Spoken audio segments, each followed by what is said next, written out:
Welcome back to the Overtime Operators. You're here with Casey at Niners_fanman. Follow me on socials, and I've got a new guest today, or really another co-host that our audience is meeting for the first time at Triple Cross John, the one, the only John Quayle. John, how you doing?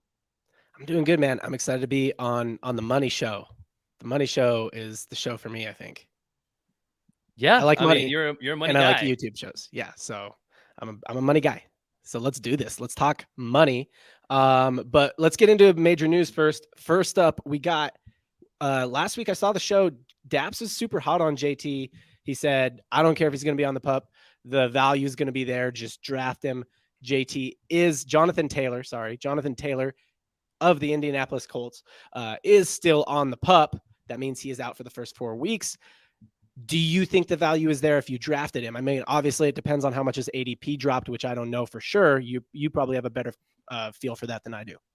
Yeah, so as I recall, I mean, we put out a lot of content, but as I recall, just to shoot Daps a little bit of bail, I don't think he predicted that he would actually land on the pup. Right. That shooting was before that news came out. I think he was still hopeful that he would make it, maybe miss a week or two, something Mm-hmm. like that, and that he would still just be valuable enough to take in rounds 1, round 2, wherever. That is not the case. Pretty much immediately after we wrapped that show, the news came out that JT, the holdout, would continue, and/or the injury, which is kind of up in the air whether that's a real thing or not. Might just be, oh, ouch, ugh, can't play, I'm hurt.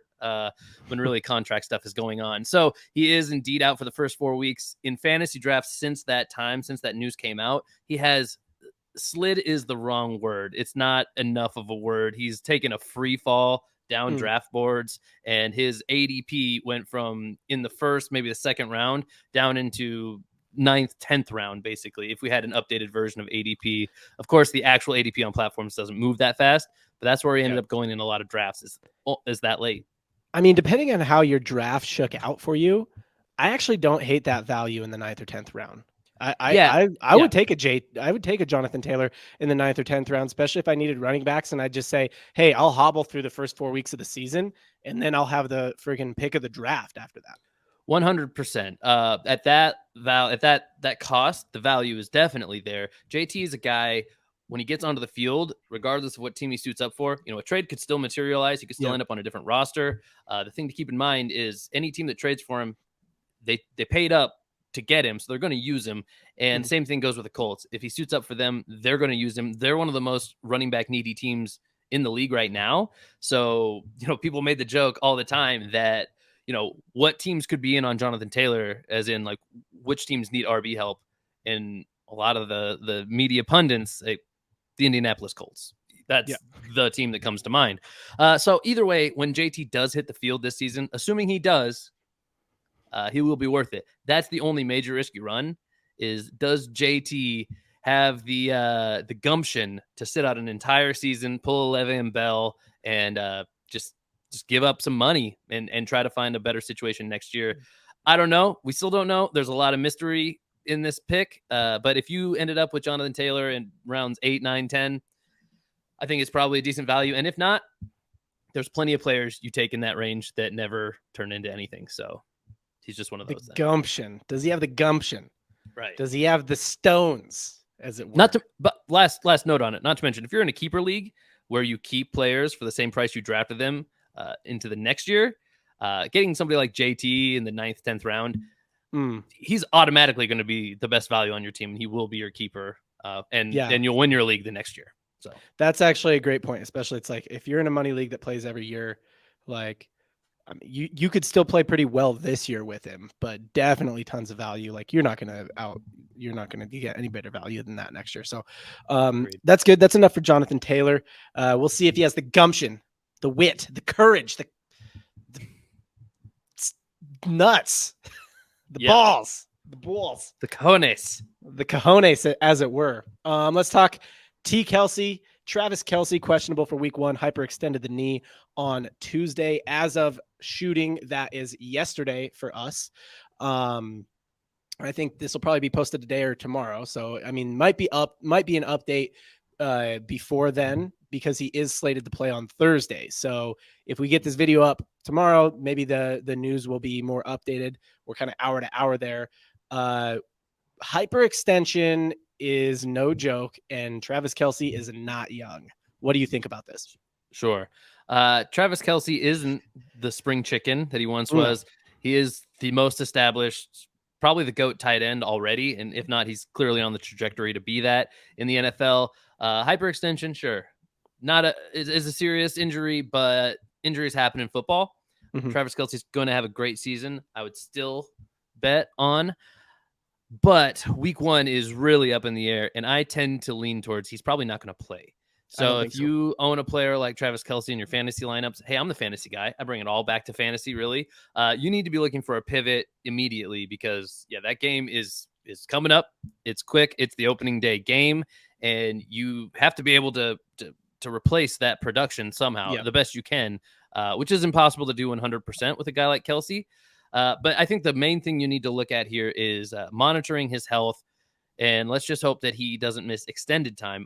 I don't anticipate that. I would think he's back week 2 because I think this is one of those situations where in this game coming up this week for a playoff game, he'd probably play because a guy like Kelce is just as valuable as a decoy as the next guy up would be at 100%. So if this game really mattered, he'd be in probably. That'd be my guess. But this game doesn't really matter. The Chiefs are probably going to cruise to the playoffs, so he's not integral to their plans this week.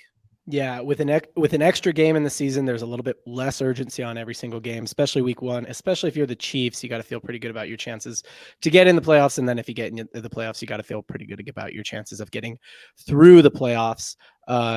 Also, a decoy is only valuable until it's not. I mean, think about Brock Purdy in the NFC Championship game. It's like as soon as they figured out, like, oh, he can't throw at all, like that decoy is not valuable at all. You might as well put really anybody else in there.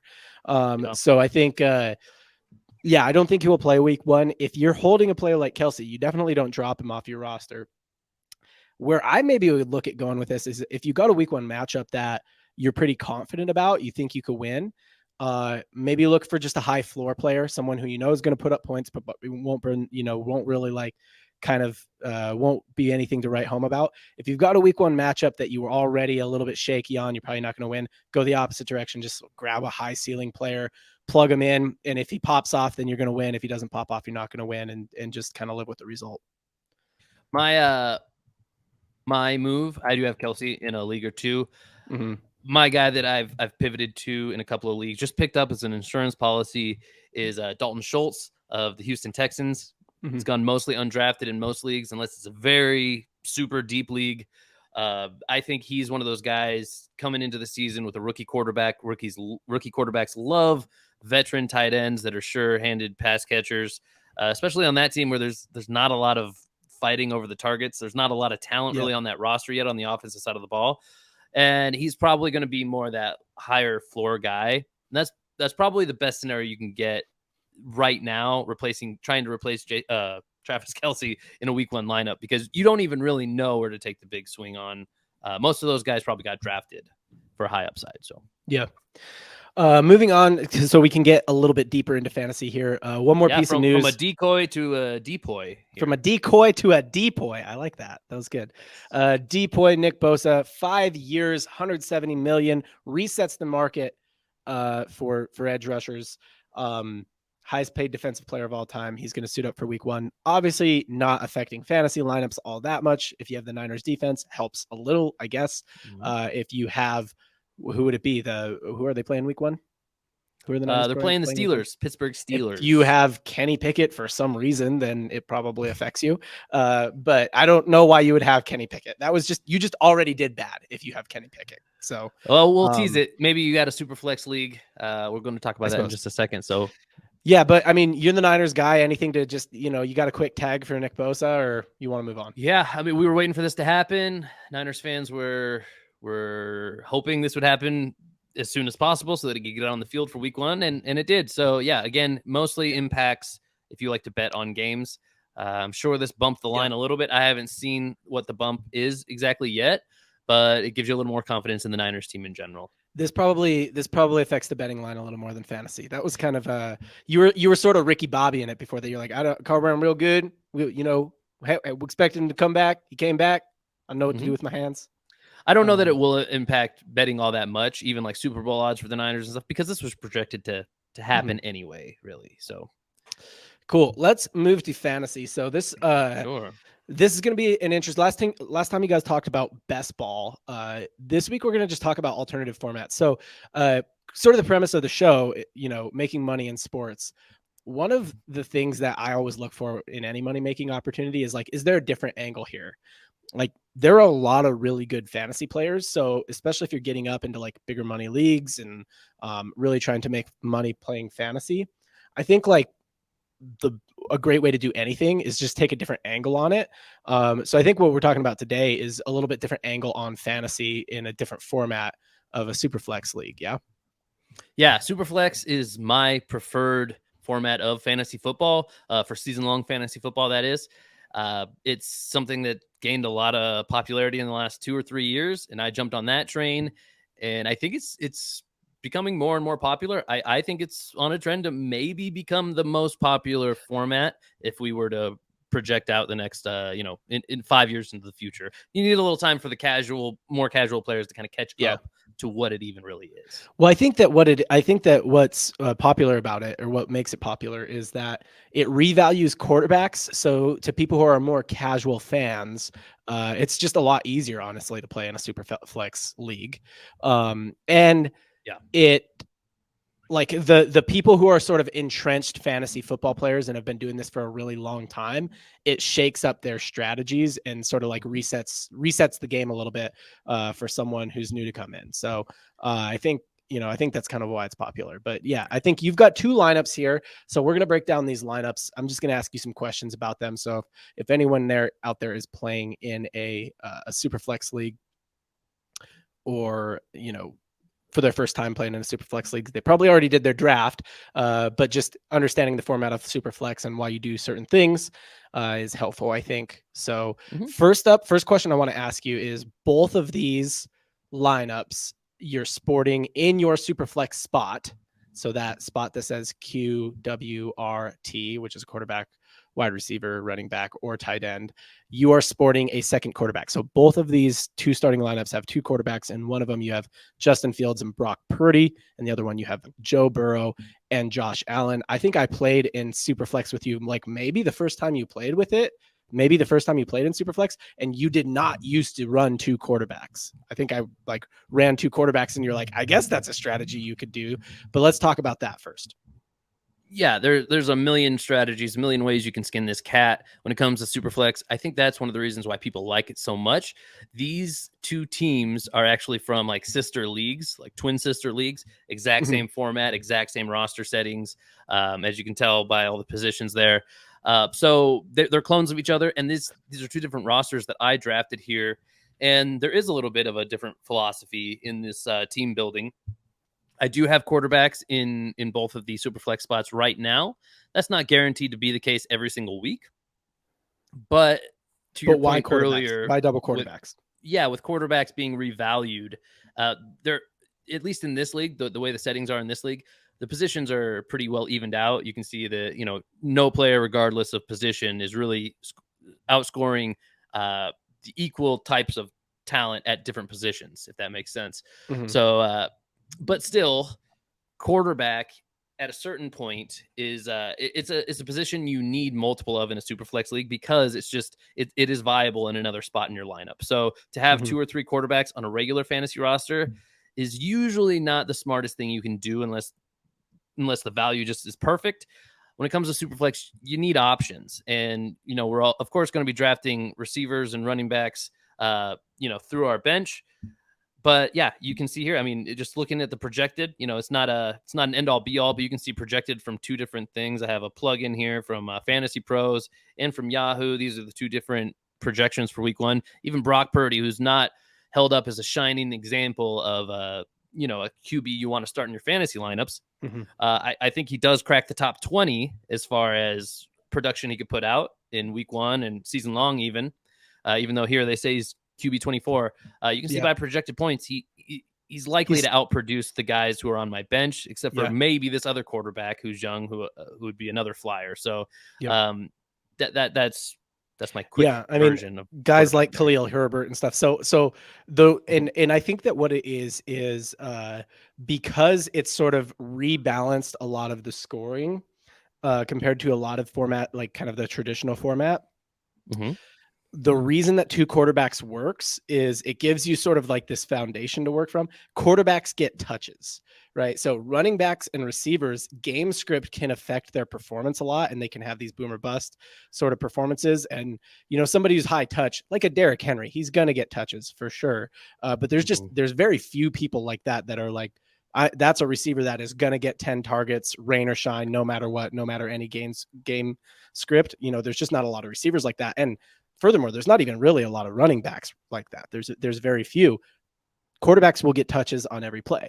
So that kind of like lays this foundation for like, if you believe that the quarterback is a good player and they're going to do good things when they get the ball, they're going to get the ball every play. So it kind of gives you sort of a lower floor to put two quarterbacks in. And this league is going to be about as stingy as you'll ever see for the quarterback position. Quarterbacks are nerfed really hard in these leagues. Mm-hmm. So usually these same quarterbacks that you're seeing on the screen right now, they would be even more separated from the rest of the positions. So really, when it Mm-hmm. comes to a 2 QB league, which means you absolutely have to start two quarterbacks every week, or a super flex league where you just have the option to start a second one, it's almost always going to be your best bet unless you miss out on most of the talented crop. There's 32 starting quarterbacks. You can assume there's 32 quarterbacks playing every single week. As long as you have two of the top 20 in a super flex league, you're going to want to start two quarterbacks. If you really missed out on your opportunity to strike while the iron's hot and pick up a second quarterback in that range, and you wind up with maybe a top 15 quarterback, and then maybe two more guys that are near the very bottom of the league, well then maybe you have a little bit more to consider. Yeah. You consider your alternative options, as in maybe some guy like Marquise Brown on the bench in here, who I think is he's a pretty boomer bust option. But if he booms, Yeah. he likely could outproduce Purdy. He could have a Yeah. multi touchdown game, and Purdy is going to have a hard time competing with that. The way that scoring is set up in this league, at least. So that's the next thing I want to talk about is let's talk about your sort of like portfolio of wide receivers here. So wide Sure. tights. So on one, let's start on this one. Deebo Samuel, Chris Godwin, Marquise Brown, since you brought up Marquise Brown being boomer bust, and Jordan Sure. Addison. What are you in Superflex? And maybe this isn't all that different than it is in traditional, but what are you looking for? Like, why those four? What are you looking for in terms of like what you draft and what you play on a week to week basis? And is it always just like play whoever has the highest projected, or do you actually think about like the four of them as they relate to each other? Yeah, it's a bit more of a portfolio approach. A lot of times that does just happen to line up with the highest projected options. But Yeah. for this team in particular that you're pointing out here, I have both these up, by the way, just to kind of show the contrast of the two different Mhm. strategies that are in play here. The big thing about this team in a Superflex league is I have essentially two quarterbacks in the top five. You use two high picks on quarterbacks on that team. Right. And on my first pick was even on a running back in Austin Eckler here, I believe. So running back isn't where I had to make sacrifices. It ended up being these wide tight spots. For those who don't know, this is just wide receiver or tight end. They're all the same in this league. So yes, there is a specific strategy I'm trying to do here. These first two guys, they were the first two drafted: Deebo Samuel, Chris Godwin. Not exactly who you're looking for as far as your wide receiver 1 and 2, especially when you have to start 4 or 5 of them in lineups like Mhm. these. But again, every other position is stacked. Quarterback's absolutely stacked. Running back, Brees Hall is the third guy I have here, Yeah. depending on which way you cut it.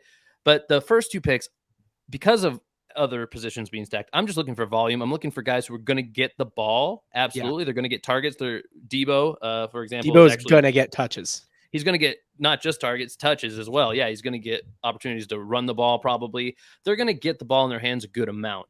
So I really need a stabilizing force within my wide receiving core. I can't just take 4 dart throws and hope that some of them pan out or all of them pan out. I need some stabilized production, which I'm hoping I can get from Debo and Chris Godwin, assuming they both stay healthy. That's probably the only reason they were still available where they were. So I got to load up on those guys and kind of stabilize the room first. Then I look to take some more shots on these boom and bust type of players. Marquise Brown, being a veteran in the league, who retains that archetype of being boom or bust week to week. He's also going to receive a lot of targets in the Arizona offense because there's not a lot of competition for targets there.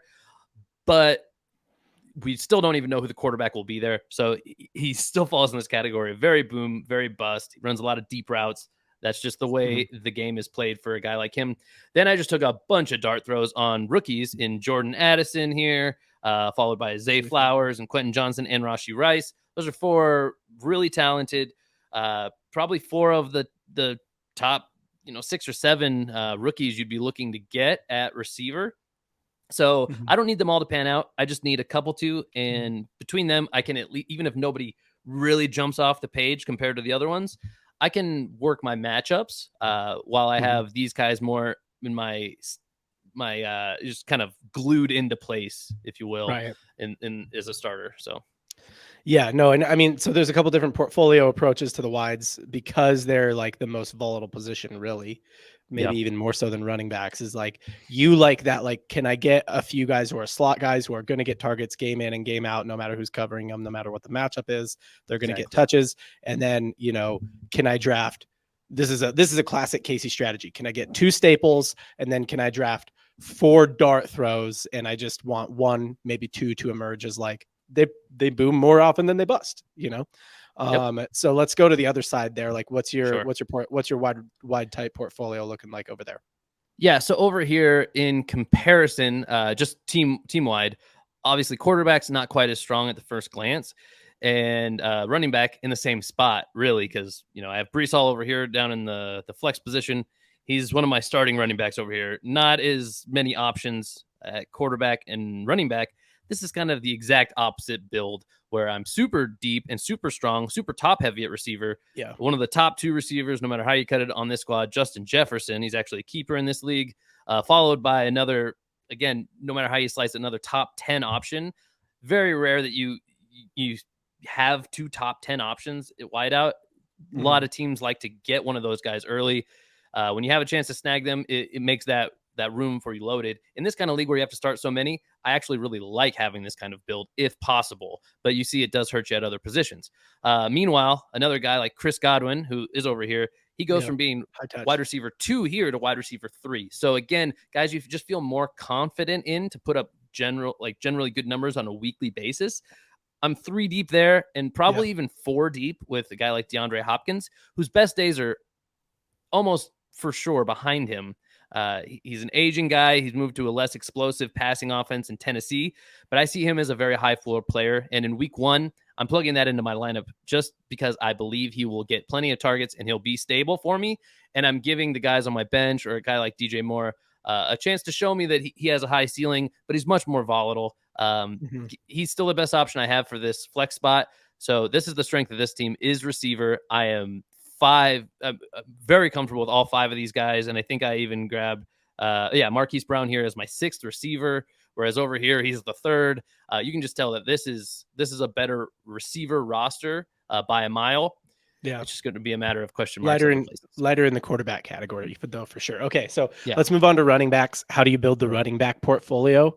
That's kind of question 1. And part 2 is like, do you build the running back portfolio based on what happens with the receiver portfolio or vice versa? Like, are the 2 related to each other or do you kind of build them out as 2 different portfolios?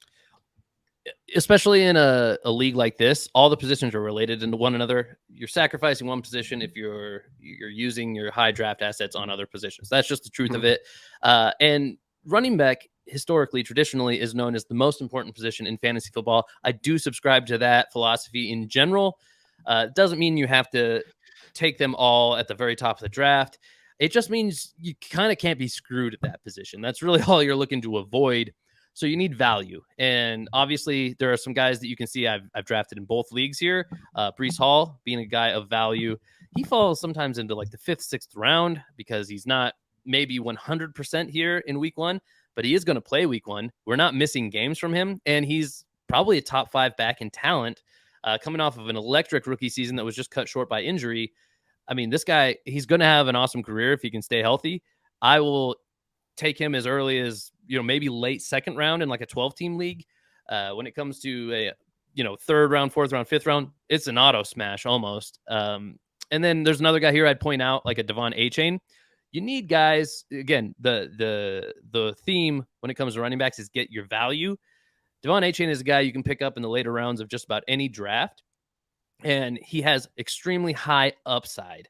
And at a certain point, you have to take shots on guys like that, because if other people do and they hit on those shots, it's going to be very hard to compete with them. So that's what we're looking to do here when we take a guy like Achane in an explosive Miami running game. There's another injury in that backfield that creates opportunity. He's a young rookie with blazing speed, one of the fastest rookies in the draft, paired with the perfect running system to utilize that speed. He's behind the starter Raheem Mostert now, another just top speed guy in the league. They have that outside zone scheme from the Shanahan offense. Basically, those guys find a seam and they can just be off to the races for a 70-yard score at any point, and that makes your week right there. If he does that a couple times, in the first few weeks, if nothing else, even if I don't want to start him, he's a trade piece then. So that's how you get value, is you find the late guys you want to take a shot on. You still want some guys with a higher floor. I find that to be like Breece Hall, Austin Eckler, Javonte Williams, Zach Charbonnet, maybe. But you got to have some guys you take shots on, like these Khalil Herberts, Devon Achane types of guys. So that's how I would go about building that room. Yeah, who's like maybe can you rattle off maybe off the cuff just for people, because I mean, part of this is like taking those shots is like you got to be deep in it, study enough to know who you want to take your shots on. So that's another, I think, thing where shows like ours can help people. Who are some players in the running back position who are probably like maybe still streamable in a lot of leagues, right? Like they didn't get picked up in the draft, but like keep an eye on them because they would have been those boomer bust late rounders. And if they start to look like they're getting touches, then it might be a good time to pick them up.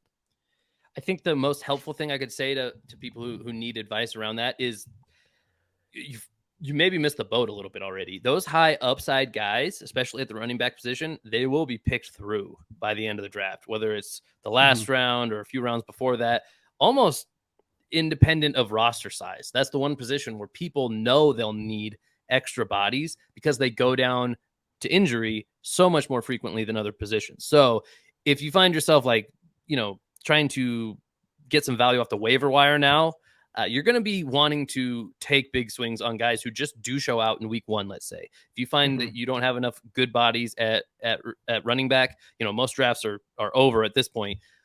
You need to feel secure in taking a shot on whoever explodes that we didn't expect in week 1. That committee guy who just had a bigger role than we expected, or the running back who, finds himself taking over a starting role because somebody probably will go down this week. Some starting running back will probably go down. So there's going to be opportunity for somebody. And week 1 is when you need to be the most aggressive in working the waiver wire, because any asset you get from after week 1, that asset is valuable to you for the remainder of the weeks, the rest of the season. A lot of people think they kind of have to just wait and see, stick with these guys that they've drafted. And especially if you don't feel good about one position, you need to make the changes quick. You need to be the first one to those changes, because those opportunities are going to dry up. Running back is one of the easier positions to predict as far as production goes.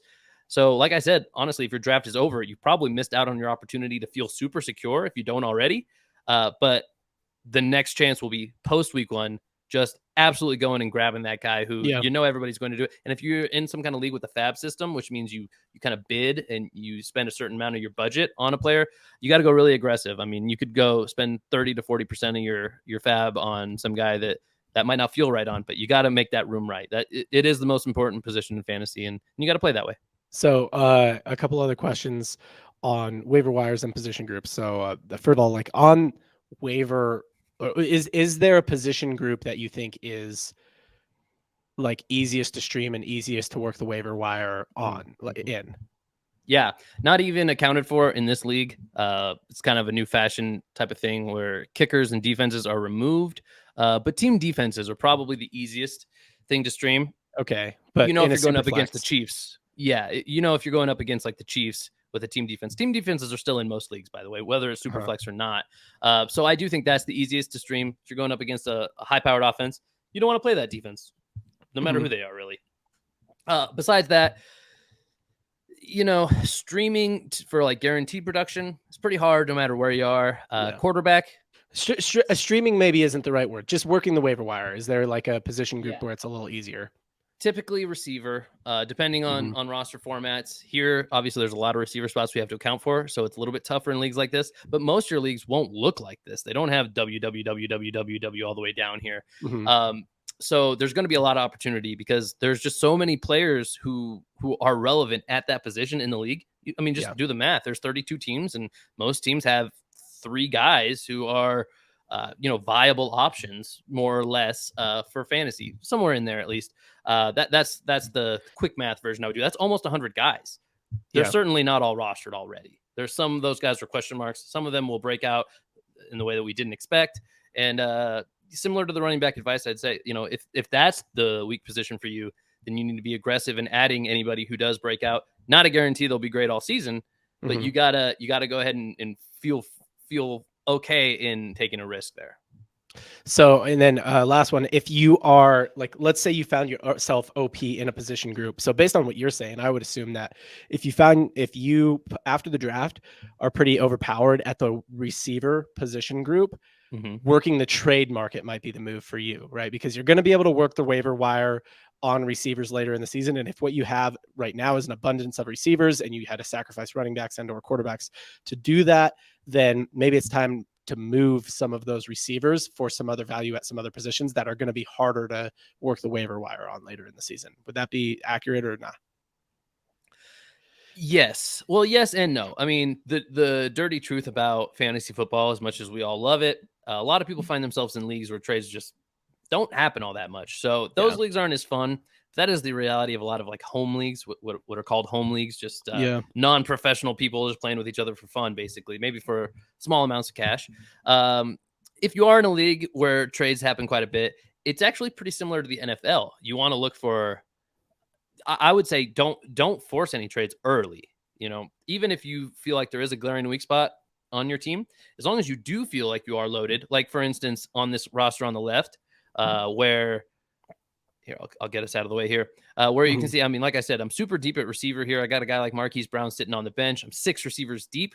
I could afford to part with one of those guys, but why would I do that right now, where everybody in the league feels pretty comfortable because we just ended the draft? The Yeah. right time to try to get a trade out to win a trade really is wait until somebody's, one of their starting receivers goes down, just like in Yeah. regular football. That's when players get on the move because a team can actually extract some value, take advantage of another team's poor fortunes. Or buy the dip, like if somebody isn't getting the value they thought they would out of their third, fourth, fifth pick, because they had a slow week 1 or week 2, it's a good time to buy the dip.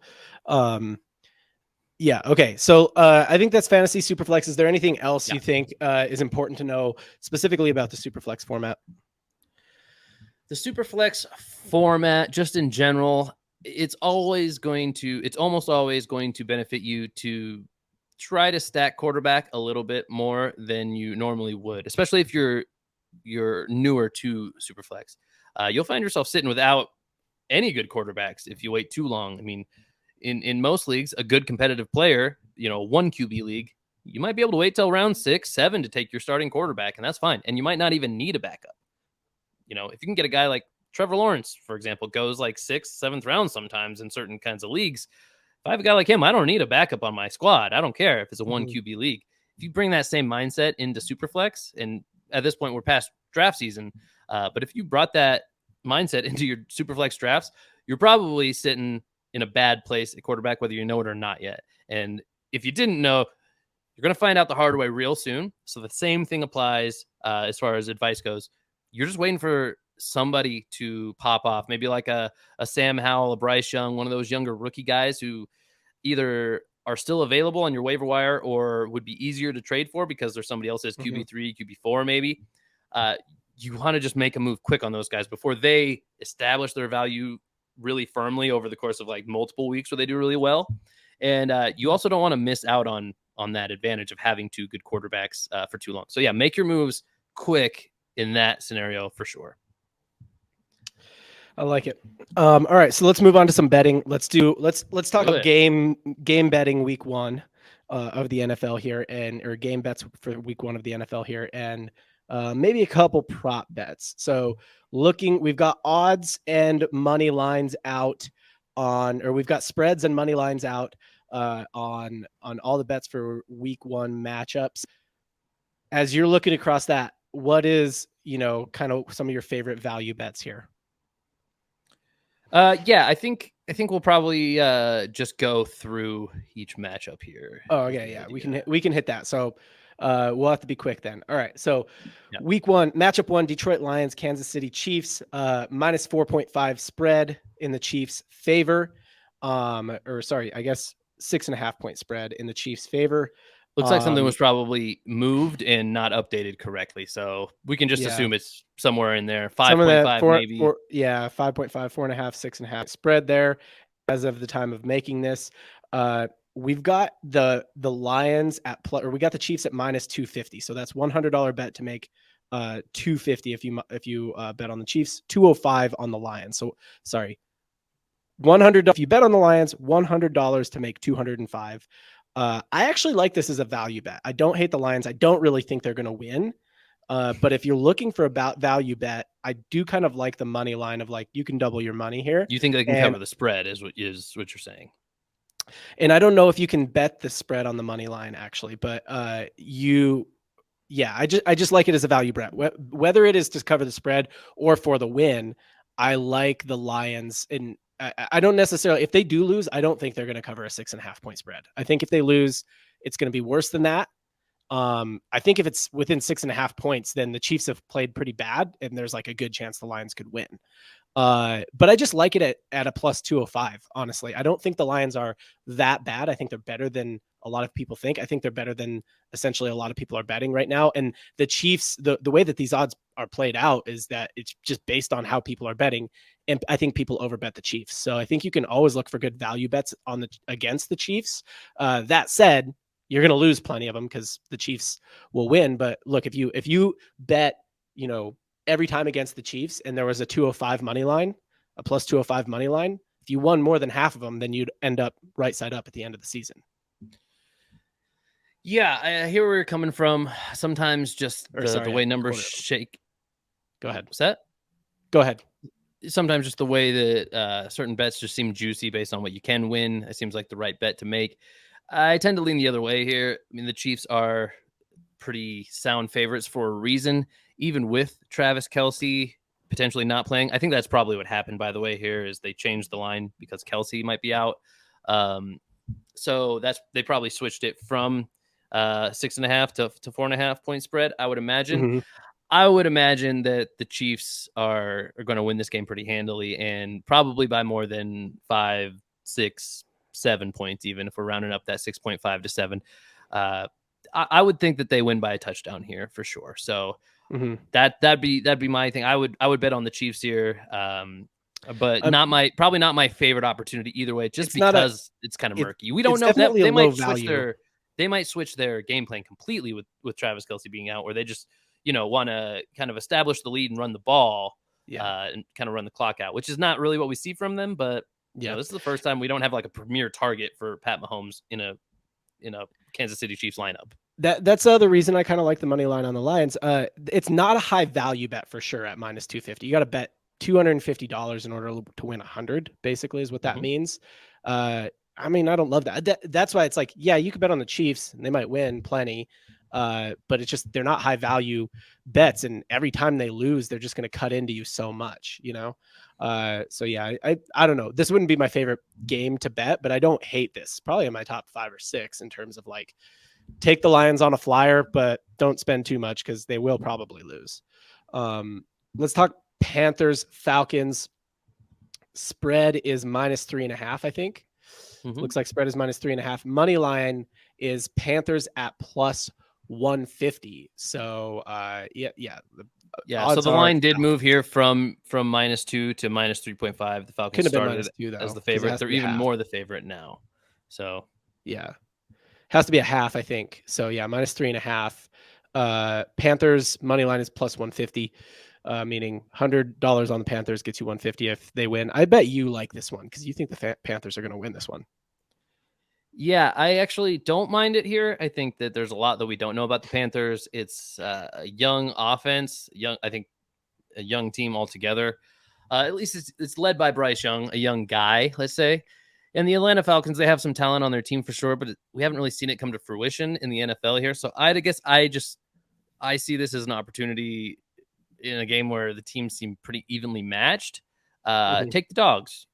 Why not? Those are the bets that make more sense to me. In a game where it feels like it's a coin toss, who's going to win, Yeah. and you're getting the benefit of the doubt on one side, those feel like the bets that you might want to jump into.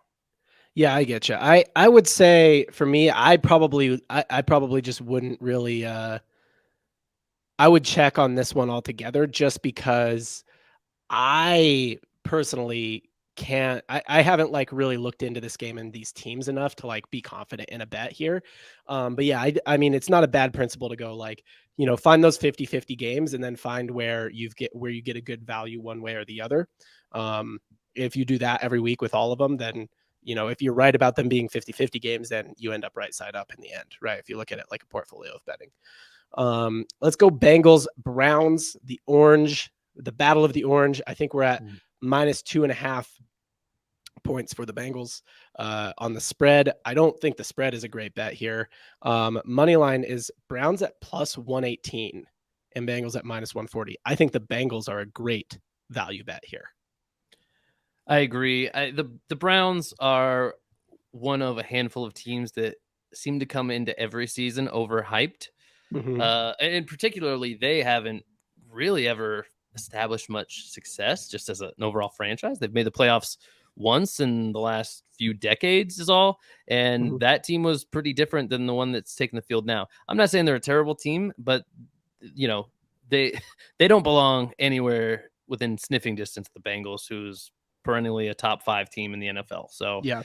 yeah, Yeah. I'm hard on the Bengals here. This is one of the better bets I think you could probably At get. only -140 for the Bengals. I love the money line on the Bengals on this one.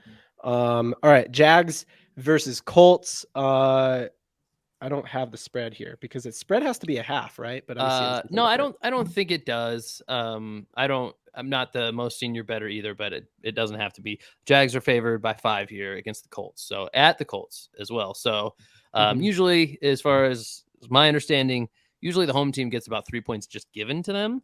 But the Jags here favorites by 5 on an away trip to Indianapolis. So, I don't know. What do you think of this one, John? I'm not. I would probably tap out on this one as well, but I don't like. I mean, just looking at the money line, -225 on the Jags. I definitely wouldn't bet that. It just doesn't feel high value to me at -225. I do think they're going to win, but it's Mhm. just too much, right? It's too much on the money line. And I don't think the Colts will cover a 5-point spread, really. And then on the other side of it is like, okay, well, do I like the value enough, to bet on the Colts and take a flyer? Not really. They're only at a +185. So I think honestly, I would stay out of this one if I was trying to make money. If I had to bet some way on this, I'd take the Jaguars. They're probably going to win, and I would make a pretty small amount of money on the bet. Generally, I agree with you. I think I would expect the Jaguars to win this game. I would bet on them if I were forced to bet on this game. I just like the odds of that. I think 5 points isn't all that much. I think they'll win again by a whole score. I mean, these lines early on in the season, they tend to be really close because we just don't know that the professional odds makers, they don't know enough about these teams yet to say, oh no, for sure the Jaguars are going to win by 14 points. Every Mhm. once in a while, when you see a great team that we know is a great team late in the season against a terrible team that we know is a terrible team late in the season, you'll see some crazy lines. This is not one of those. I do expect the Jags to win by more than 5, but the Jaguars are a team that I have projected to take a big step forward. That's why I have that confidence. I don't necessarily believe that with the Colts. So I would bet on the Jags here with some pseudo confidence, let's say. But I feel more secure in seeing them in live action football, a real regular season game first, and just kind of do my scouting on the offense just to kind of affirm my beliefs about this squad. But if you're feeling a little froggy and you want to jump at it, the Jaguars would definitely be where I lean here for sure. Yeah. Yeah, so far I'm not liking the spread bets on any of these. Moving on to the. Well, I think it makes you feel weird because of that, right? Because the lines are so close now, makes you feel like, hey, nobody's really confident who's going to win most of these games. Doesn't feel like it's a great bet either way because of that. But I think that's where you have to just find the matchups you like and kind of just forget about the line right now. Honestly, You can't project the games very well in week one. There's just not a lot of data. But that's why you're getting such favorable lines, even for the favorites. They shouldn't only be winning by 4 points, 5 points, like the Chiefs, things like that. But that won't be the case later on in the season. You got to jump on those opportunities now where it's a little bit riskier, but still in the back of our heads, we know they're not that risky. They're favorites still for some reason here at this point, even when we don't have much data. I think I would probably do a lot of money line betting in week one, honestly. And I would look at it like a portfolio of like, okay, look, even if things don't really go the way I think they will, I'll hopefully not come out too damaged this week. And if they go even decently for me, then I'll come out, looking pretty good. So Bucks, Vikings, spread at -6. I don't think I'd bet the Bucks to cover a -6 spread, or Vikings at -6. I don't think I would, bet on the Bucks to cover. Oh no, the Bucks are. Yeah, sorry. I would not bet on the Bucks to cover a 6-point spread against the Vikings in week one. The money line is +210 for the Bucks. It's not compelling enough for me. I think the Vikings are a better team. I'm definitely biased, so I probably wouldn't bet against the Vikings. I would place a small bet on the Vikings, and I would win a pretty small amount of money here. If they win, which they probably will, at a -260 money line. Yeah, so this one is one of the higher spreads we see so far, which is about the only thing that makes me hesitate at all. Just because, this is the flip side of the coin I was just explaining, where you see so many games with a tight line right now that maybe shouldn't be. This one, for whatever reason, the odds makers see a good reason to make the spread quite a bit bigger. That's the only thing that gives me a little bit of pause. I would expect the Vikings to win, but we're talking about basically a whole touchdown here at this point. The Buccaneers, I do expect to be better than a lot of people think. So I don't love this one as much as some other ones, but I still would bet on the Vikings here to cover 6. That feels comfortable to me still, but there's better matchups, I think, out there. Yeah. And I would sneaky watch for I'll throw out the Buccaneers as a team to watch and maybe have more faith in as weeks go by, as long as we see something to believe in. If they come out week one and look even okay or pretty good, I wouldn't attribute that. They're one team that I probably wouldn't attribute that to like a flash in the pan. I would think that's probably an indication of who they really are. I would think they're going to get better and better every week because I think there's some good bones to this team. And I don't think old Baker is quite as done as some people think he is. I think he's still one of the top 25 quarterbacks in the league. And he can lead a team to maybe even the playoffs. You never know. Pretty terrible division. And, you're going up against like Kirk Cousins, who isn't necessarily like a premier gunslinger himself, or at least he's not seen as that way. So this is one of those matchups, I think. I wouldn't bet on them, but they might surprise some people. I wouldn't be as surprised in this one if the underdog came out winning. Do you think it's a good value at +210? $100 to make 210. Yeah, I guess this isn't, again, it would have to be, this is another one of those teams I'm looking to, just like the Jaguars, I'm looking to affirm my beliefs. Right now, they're just beliefs, and I don't love them yet.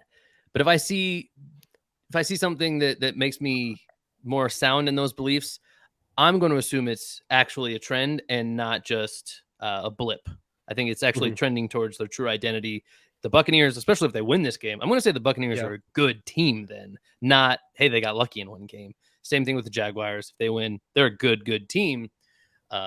Whereas a lot of people, I think, would attribute that to luck and then look to bet against them in the next week. Like, no way they can keep this up.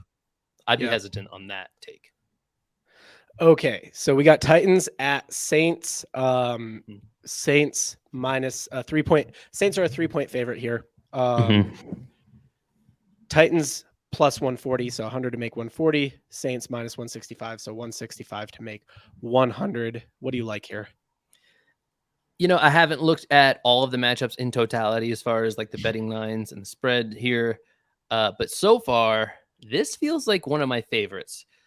The Titans, their identity in the NFL is really one of like mediocrity at this point. This Yeah. just everything that we can use to project, they just there's not a lot to get too excited about. There's still some good bones there, but I don't anticipate they're like a fantastic team.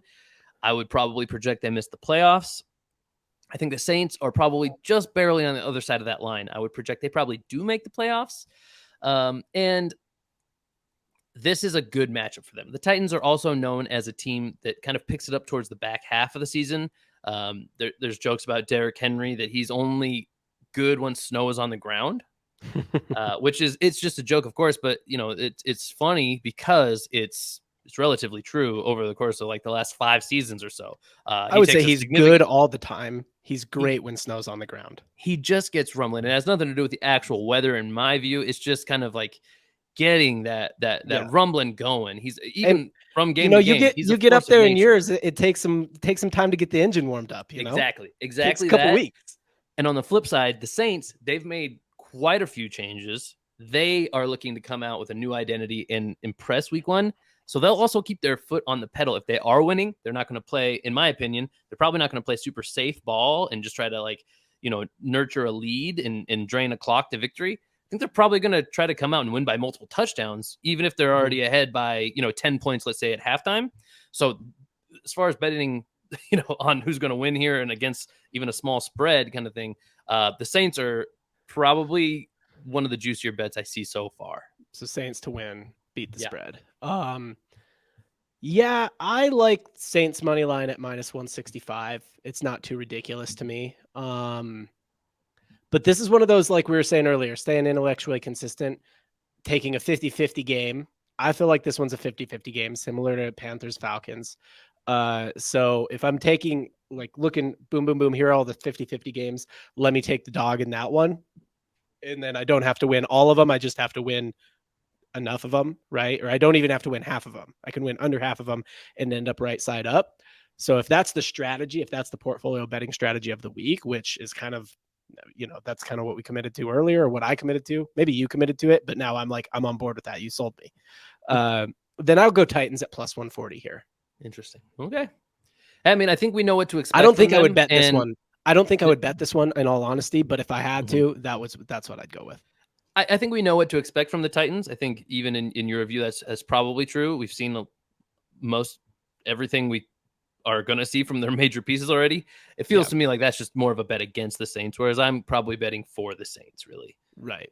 Yeah, and it's just a bet that like I get 140 for 100, and if I do that, on every Mhm. 50-50 game, hopefully I'll come out right side up. You know what I'm saying? So, next up, Niners Steelers. I love the Niners on any. I mean, not to steal your thunder, but I love the Niners on the spread. I love them on the money line. A straight up bet on a 2.5 point spread over the Steelers. I'll take that all day, every day. On the money line at minus 135, like I'd probably put some pretty, like if I had a betting pool of an amount of money, I would probably put a pretty significant amount on the Niners at minus 135. So I'd go money line on this one, minus 135, and I would put it on the Niners. Yeah, however you want to bet here. This one, I am at Niners_fan man, so take it with a grain of salt. But this just feels like, I mean, who do we expect to win this game? Why are the Steelers so high here? I mean, I think The people aren't Steelers as sold are on Brock riding Purdy. People the aren't as sold on Steelers. Brock Purdy as you and I are, for sure. Yeah, not everybody is. That's for sure. I don't think you have to be to think the Niners are going to win here. They have the reigning DPOY. He Mhm. is gonna play. That should be a huge boon to the confidence of people betting for the Niners here. They were the number one defense in the NFL last year. Maybe they don't repeat as the number one, but I see no reason why they shouldn't be a top defense again. They really only improved. They lost a couple of people, sure, but a lot of young talent that's probably improved in the offseason as well. So I think they're at least as good as they were last year. And the Pittsburgh Steelers, I think they're they're riding the high of a solid preseason. But the Pittsburgh Steelers were one of those teams where they have such young, Kenny Pickett, for example, maybe some other key guys on the offense. They were one of the teams that chose to play some of their starters and some of their key backups, some of their key secondary guys against even like third stringers, because they just want some of those young guys to get the reps they need to feel more up to speed to NFL football. So I think there is a false sort of floor that these guys are sitting on up higher than they should be. A lot of people are just riding that momentum and saying they looked really good in preseason. And I agree, they looked great. That's not really indicative of how they're going to look against a top 5 team like the 49ers, No. perennially. That's not my fandom saying that. They finish in the top 5 more often than they don't the last 5 years. So this is a tough call to action for the Pittsburgh Steelers. Their one saving grace is they're at home. That doesn't move me much, though. No. Doesn't move me much. At the very most, they might be able to slow them down and approach kind of covering the spread, but it's such a small line anyway. I just see no actual hope for the Steelers from a betting perspective, at least. Compared to these other matchups, this is probably my new favorite matchup here. Yep. Okay, so next up we got Cardinals Commanders. Commanders 7-point favorites. I had to go confirm it somewhere else because we got 2 different numbers on what we're looking at. But they are 7-point favorites. I went and confirmed that elsewhere. Cardinals at plus 250 on the money line. Commanders at minus 320 on the money line. Of all the bets I've seen so far and said I'd probably stay out of them, this is probably the one I would stay out of most. Because I just don't love a 7-point spread. Honestly, early in the season. Yeah, it's a decent sized spread, and yeah, I get it that Kyler Murray's not playing, but I mean the Commanders aren't that good either. You know what I'm saying? I should add some context here. So, one, the Commanders are similar to the Steelers, where they're coming off of a really strong showing in preseason. To be fair here, the same sort of reason. They played some young starters where other teams wouldn't have been necessarily, just to get them some more experience against some lesser competition, the backups, the third stringers of other teams. So there is a little bit of that going on. But I think the main storyline here is that everybody knows what the Arizona Cardinals are doing, or at least they think they do. This appears to be, by all indicators that we can go off of, it appears that the Cardinals are tanking, which you can never get full-blown confirmation on, especially this early, because they'll never outright say it. Right. And there's no player on the team who is tanking. But if the general manager trades away the talent, like he's done in ways that don't make a lot of sense, they've traded away like a recent first rounder for, I think, a 4th round pick in Isaiah Simmons. That's a weird move, right? And the guy hasn't been like a bust or anything. It seems like they've picked through this roster and taken most of the talent away, and they're eyeballing the top pick just to get an extreme value next year in the draft and really rebuild here. Probably separate from Kyler next offseason, if not during this season in some kind of midseason trade. That's why the Commanders are so high here. Again, though, I don't love it. The Cardinals organization might be tanking in general, but the players don't know that, and they aren't going to try to do that. No. And 7 points on week 1 is a big spread. I don't love it either, even though I fully expect the Commanders to win here. And maybe this isn't my least favorite matchup either. I think the Commanders can cover this spread based off all the stuff I just said. But yeah, not probably in my top 5 favorite matchups. Commanders, another team, I want to see it happen in week 1 first. Then I'll feel like that's their actual identity. I think Sam Howell is a good, underrated quarterback. You could win a lot of money, at least if they show what I expect them to show in week 1, which is win by 7 or more. I think you can win a lot of money betting on them in subsequent weeks, for sure. Right. Not everybody is going to be a believer. Yeah, if I had to place a bet on every game, I would place a very small bet on the Commanders here. And I wouldn't win very much if they won. But I don't love the spread. I don't love the money line. I don't love any of it. I don't love how much they're favored here. Yeah. Speaking of how much a team is favored. Yeah. We got the Ravens as 10-point favorites over the Texans. I bet you love this one, honestly, because you got a plus 360 money line. You got a 10-point spread. You got all kinds of ways to bet on the Texans, and you already picked the Texans to win this one. If I were hard-pressed to take a big swing on one of these big lines, one of these big juicy payouts, the plus 360 on the Texans does speak to me. The Texans, I think, again, the national narrative is similar to the Cardinals. I think a lot of people assume they're doing some version of tanking, even if it's unintentional. They're just not there yet as a roster. They're early in a rebuild, year one in a rebuild with a new head coach, a lot of new personnel. They have some quality to them on the roster, but I agree they probably aren't there yet as a team. That said, there's a reason why this is a big swing. The Baltimore Ravens are probably going to win, and do you believe they're going to win by 10 points? That's probably, I haven't looked ahead at all of them. That's probably the biggest spread in the entire schedule this week. So that's what I was going to say. I think I think the Ravens are going to win. That's who I chose to win. But I do like the Texans to cover a 10-point spread. I probably would put my money on the Texans here on the spread. I'd add this last piece to it just to add a little bit more faith if anybody does want to take this big swing on the Texans. 10 points is a lot, especially when the Texans at least project to have more of a defensive identity in this year one under a new defensive head coach. If he's turned the defense around at least early enough, I mean, we might be talking the Ravens don't score much more than 10 points and win this game. And they are a team that you could see pretty easily run out the clock. Running has been their identity season after season. So if they find themselves up, 17-10 in the fourth quarter, they're not going to say, "Hey, we got to go drive down and score." They don't care about the spread. The Texans can't score anyway. We just need to grind this thing out and win the game. Yeah, that's the thing. So the thing I don't like about spreads like 10 points, 14 points, they don't care about the spread. If they're up like that, they're not like, there's no motivation for them to score. Plus, the Ravens are going through an identity crisis now. The whole offseason has been talking about how they want to pass the ball more, and maybe they'll be great at it. I actually think they'll probably be okay at it, maybe great. But we haven't seen them do that with Lamar Jackson as the quarterback, really.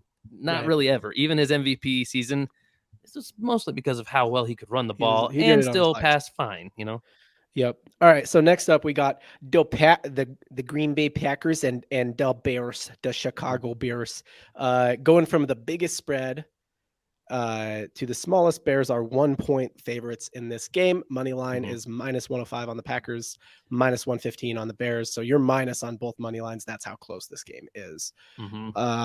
You're probably, I don't know. Which way do you go?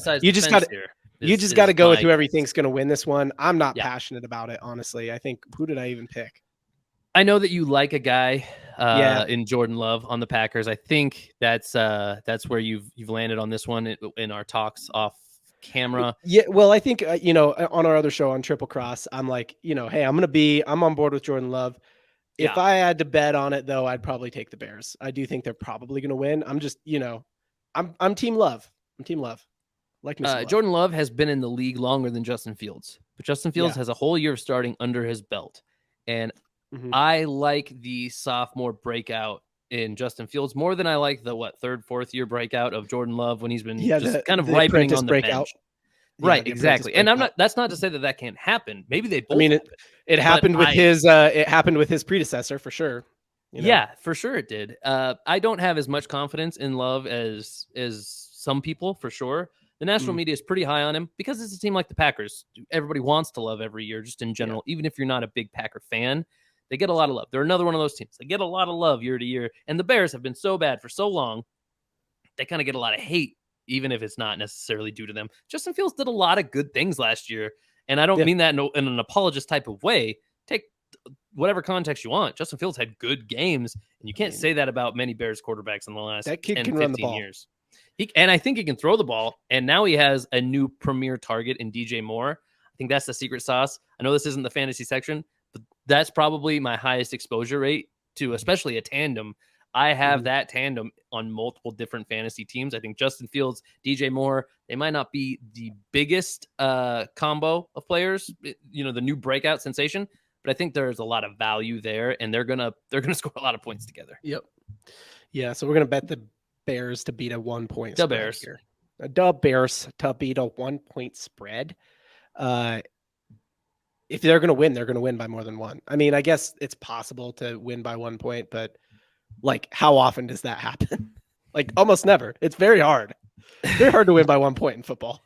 It happens sometimes, but yeah, I think they're going to win. And that's one of those close matchups where I say you got to just pick who you want to win. And this early in the season, the odds makers don't know. If you've been paying attention and if you feel a certain way, if you feel that way about the Packers, bet on them. It's just a good matchup to get in on the bets, probably. Yeah. All right. So we got Raiders and Broncos. I confirmed this one. It is a 3.5 point spread. A 3.5 point Yeah. spread. So Broncos are 3.5 point favorites over the Raiders. Raiders at one plus 158 on the money line. Broncos at minus 190 on the money line. I honestly just don't like the Broncos at minus 190. It feels very low value to me. And I guess maybe I don't know if both you and I were. I'm a little higher on the Raiders than a lot of people. Mhm. I think Jimmy G's a good quarterback for what the Raiders Yep. have, which is a lot of offensive weapons. So I like them at plus 158. And again, I think this is kind of one of those 50-50 games. If I'm sticking with that, I'm going to go 50-50 game. Give me the dog on that 50-50 game, and give me 158 if I win. Yeah, I do think it is one of those. So many question marks in this game on both sides of the ball. I Mm-hmm. feel fairly confident with most of the things I've said, whether I'm right or I'm wrong. I have some conviction in my beliefs, at least about most teams. And this matchup in particular has two of the teams that I have very little conviction on one way or Yeah. the other. I don't exactly know how to project either of these teams, especially them being division rivals, them probably being the bottom two teams it's going to be a mucky, dirty fight. One of these teams might secretly be, again, the organization, some decision maker might even be pseudo trying to tank a little bit. Sean Mm-hmm. Payton has job security. If they don't win a game this entire season, he's going to be there next year. That's going to happen. Mm-hmm. So kind of in one sense, why is he incentivized to win a lot of games this season when he could try to just get a good pick? That's how a lot of new regimes start, actually, as head coaches who have job security. At least they don't want to win games.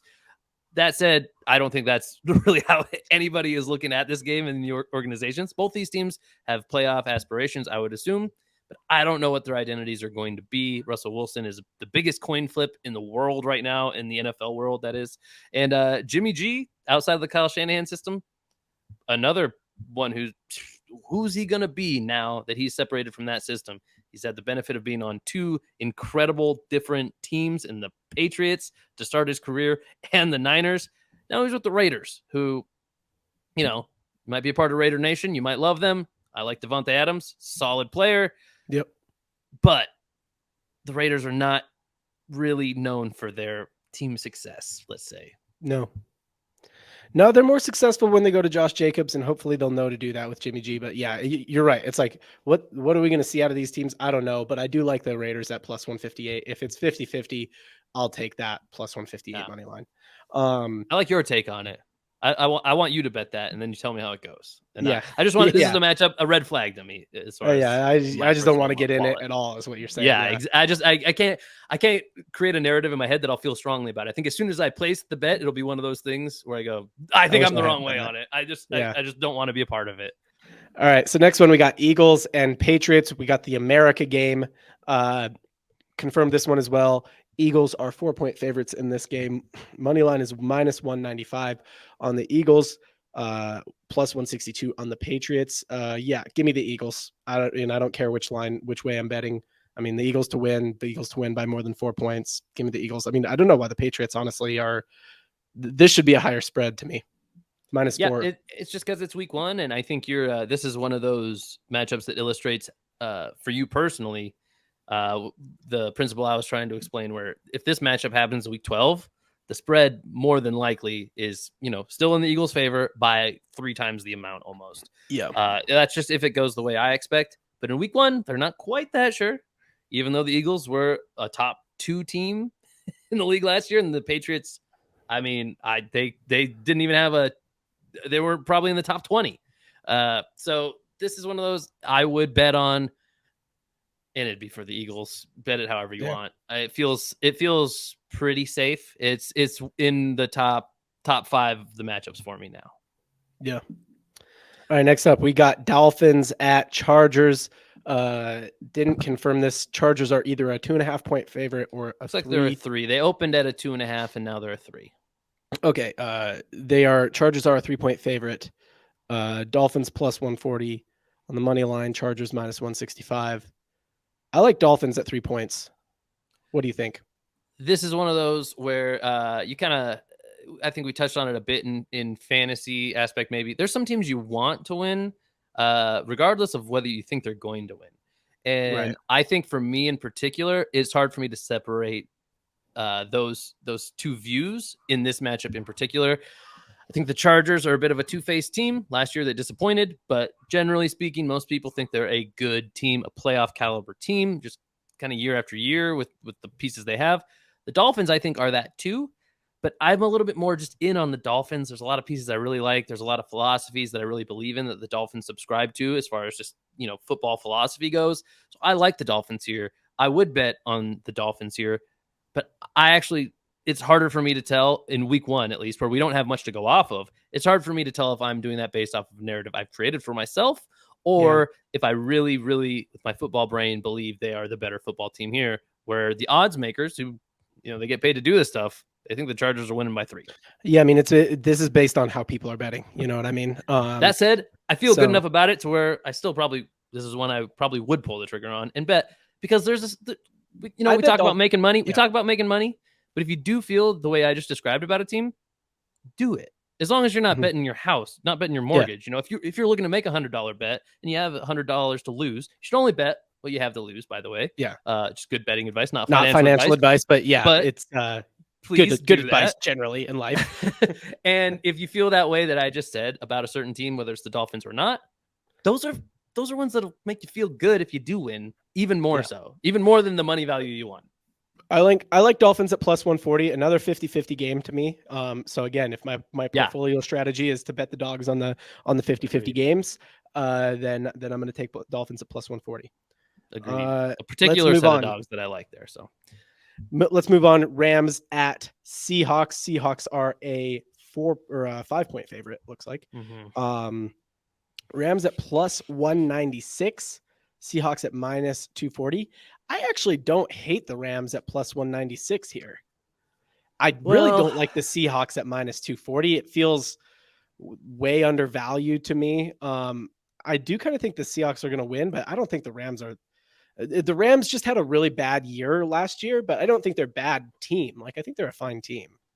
So we've had rumblings, grumblings, whatever you call it, whispers, things like that about the Rams all off season, and especially in the most recent weeks leading up to the season here. Fantasy players know that Cooper Kupp has been a topic for discussion. Is he going to play? It just came out today officially that he's ruled out for week 1. Okay, well, I don't know if that moves you off of your position. Matthew Stafford is also a massive question mark all the time. Any game he goes into, he's got back problems, right? So especially without his favorite target in the lineup. I mean, I never hope for anybody to get injured, but if he takes a big hit, they might just sit him down even just to protect him. He's in that kind of condition. And when you know he has such an electric connection with Cooper Kupp, you want to make sure he's healthy for those matchups where Kupp is back. I think they could find themselves down 10 points at halftime and just kind of concede the game. In that case, I like the Seahawks at a minus 4 at a 4-point spread. I think I like them too. I think they'll beat that 4-point spread. I like them too. A lot of question marks on the Rams side, though. Seahawks side, I think we know who they are. I think they're a good team. I have them projected to be a playoff team, by a wild card team. But the Rams are so many question marks. They could also come out and impress us too. That's the thing, is when the bona fide superstar isn't playing, you want to just say the next guy could never possibly do what he does. But that's not always true. That's how people break out and become new superstars in the league, is because the opportunity where the number one guy is gone, a new number one guy steps in, and sometimes they don't ever give that role back. Do I think Cooper Kupp's going to get supplanted as the number one guy in LA? No, but it's within the range of outcomes if you want to write that narrative for yourself. Yeah. Okay, next up we have Cowboys and Giants. Cowboys are a 2.5-point favorite. Cowboys minus 170 on the money line. Giants plus 143 on the money line. Here's the thing. If you wanted to make money betting football last year, you bet the Giants on the spread. They did better than anyone else they were just a better bet than anyone else, higher value bet than anyone else in football last year. So look, man, until they prove me otherwise, I'm going to keep it going. I don't think this is I do think this is another 50-50 game. I like Dan Jones. I like Saquon Barkley. It's week 1. Everybody's healthy. I'm going to, give me Giants on the plus 143 money line to win. And you've already kind of outed me as the Cowboys are the one team that I'm probably never really getting behind, even if I believe that you wouldn't feel good winning a bet on the Cowboys, especially at a minus 170 money line. It's not a bet I'm making here. And largely because even if I do separate just how I feel about a certain team, when I take away those feelings, my football brain does say what you just said too. I think this is pretty much a coin toss type of game. The Giants are a team that is easy to underrate because they haven't been great, historically, but last year was a really good year for them, and they have all that same core here. And on paper, they don't look like they should be good, so it's very easy to sell them short. The Dallas Cowboys, on the other hand, are just like a couple of other teams that I've pointed out. No matter how you feel about them, the way that they're projected to go season long before the season starts, they almost never reach that bar. They're perennially a Super Bowl favorite, and they haven't reached a Super Bowl since like 1990 something. And I don't know how that keeps happening, but it's just because of the media machine. And I'm not saying they're not a good team. They've made the playoffs a bunch as well, so I'll give them those kudos. But yeah, this early in the season where we don't have a lot of data to go off of, even the odds makers go off of narratives a lot. And the narrative is almost every year the Giants are not that good and the Cowboys are really good. This year in particular, I think they're way more even. I'm a little more up on the Giants, and I like them at what is it, plus 143? Yeah, I like them at plus 143. So, give me the Giants on the money line to win it. And I'll take the same. Again, portfolio betting that those 50-50 games, I don't even have to win half of them, and I can still end up ahead. So, next up, this is probably the hardest one for me to bet. We have Bills at 1 point favorites over the Jets. Bills minus 145 on the money line, Jets at plus 122 on the money line. Do you like the Jets enough to take a plus 122 or to take a 1 point spread? So most of the games that I thought were kind of red flag games to me, I don't want to bet on. I don't want any piece of it. Mostly they've been. I mean, I wouldn't take a piece of this, but if you have to. Okay. Well, let me get my disclaimer out real quick. Yeah, go ahead. This one is different in makeup because it's not a red flag because I don't really believe in either team and I don't really know what to expect from either team. I think I do know what to expect from these two teams. And I think it's gonna be a hell of a matchup. I think these are two really good football teams. And I think both teams want to come out and really assert themselves atop this division early. They're the two favorites probably to win this division, this AFC East division. And I honestly have no idea. This is a coin toss to me, but both teams are so good. I think if either one of them just has a bad game, you could end up looking really silly and not just like losing, but losing, on this close spread. I think you could end up losing by multiple scores on either way. You just never know. Either team could be so explosive, they score every single drive. Yeah. That's how good they are. Taking the emotions out here for me, and with everything you just said, I do think the Bills are better. I do think they're going to win.